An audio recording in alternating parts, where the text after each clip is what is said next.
The highest value businesses always show documented evidence of their business's performance, and in this video I'll be going through what documents that you need to sell your business. Now, to ensure that you have the correct documentation for your business sale, click the link in the description to book a call and have a confidential conversation about your small business sale in the UK. So the first piece of evidence and documentation that you need is your financial documentation. This is arguably the most important documentation that you need to sell your business, because without financial accounts, you cannot show that your business is performing in whatever way it is. The turnover, the costs, the gross profit, the profitability, the administration costs, the operating profit, the net profit, all of that is documented in your financial documentation. And financial documentation in the UK is divided into two parts. Actually, it's divided everywhere, wherever you are in the world. But if you're in the UK, full accounts and management accounts. I'm talking to people in the UK. Now, in the previous video, we said the longer documented history and evidence that you can provide for your business, the better it is. And I mentioned anything from sort of 6 months to 5 years. Now, 6 months for documented history is not enough. Ideally, you need to show about 2 years worth of financial history for your business, because financial documentation is the most important. You have to be able to show financial performance of your business, turnover, sales, gross profit, administration costs, operating profit, EBITDA, net profit, all of these. Again, talk to an M&A advisor who will be able to go through all of these things with you. And your full accounts and your management accounts will be able to show you that information.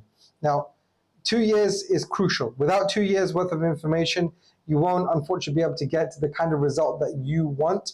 You can sell your business if you've only been operating for 12 months, 18 months. Of course, we deal with business sales like that, but you won't achieve the valuation, the potential valuation that you might want to achieve. And of course, some people want to sell, want to start businesses and they want to sell and move on quite quickly. That's perfectly fine.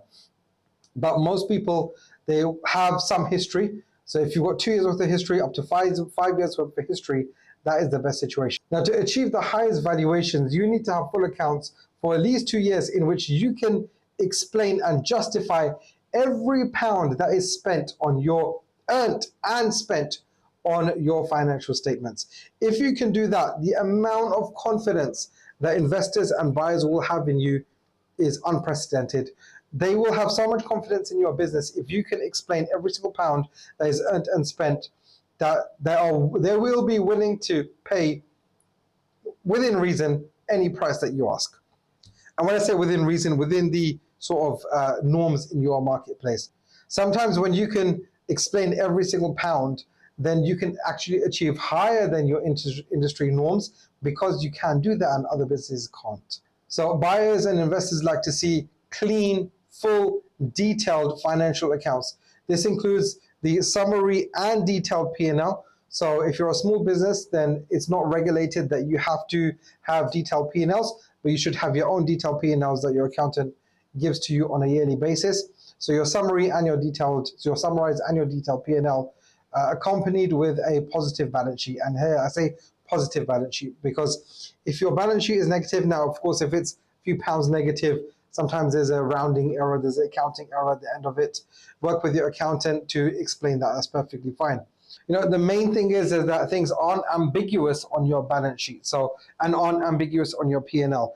If you can't explain, or your accountant can't explain every single line in your P&L and every single line in your balance sheet, then that becomes a problem when you are selling your business. You know, unfortunately, I've seen many times where I receive financial accounts and, you know, the accountant's been lazy. They have their trade creditors and they have, tax and social security, and then they have other creditors, and there's a huge amount in other creditors which no one actually knows what it is. So try to get your accountant early on to not have much in, or anything at all, in other creditors, and actually have everything broken down on the balance sheet. So the more you can do that, the better it is.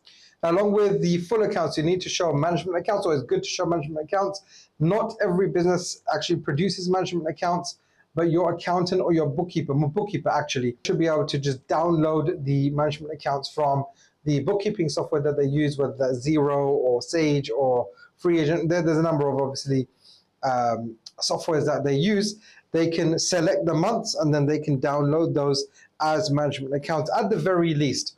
And the reason why management accounts are so important is because sometimes there can be up to an 18-month gap between the last full accounts to this full accounts being, or this current full accounts being published. And that's not good, because what's been happening in the business for the last year, 18 months? Investors, buyers, they want to know what's happening in your business.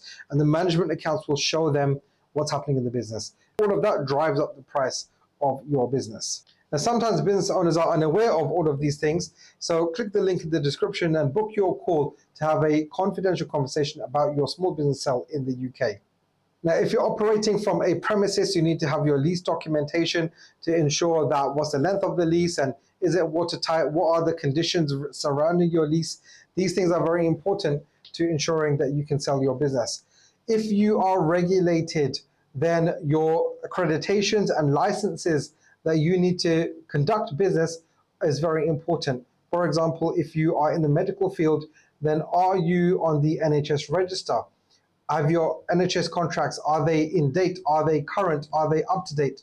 Are they valid? All of these things are so important to ensure that you can continue to do business from a premises if you're from a premises, or you can continue to do business if you are accredited. If you have your website and your social media, then your web address, and to ensure that you have complete control of your web address and your hosting and your email accounts. All of these need to go into the documentation. We call it a data room. By the way, you need to produce a data room. So the data room will have all of this documentation in the data room.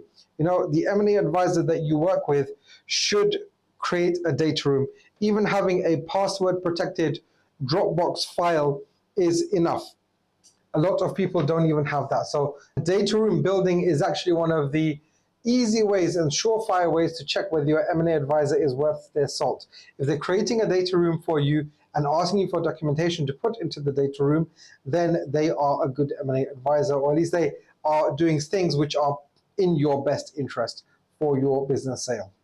And ultimately, your leases and your licenses and your accreditations, all of that goes into legal documentation. So ultimately, you need financial documentation and you need legal documentation, which all go together to ensure that you have the documents that you need to be able to sell your business. Now, having the right documents does help to increasing your valuation and ensuring that you can get a good valuation for your business. And you also need to work with the right people. So the next video that's popping up on the screen, I'll be talking about how to build your deal team so you can get your business to completion at the valuation that you want. I'll see you in the next video.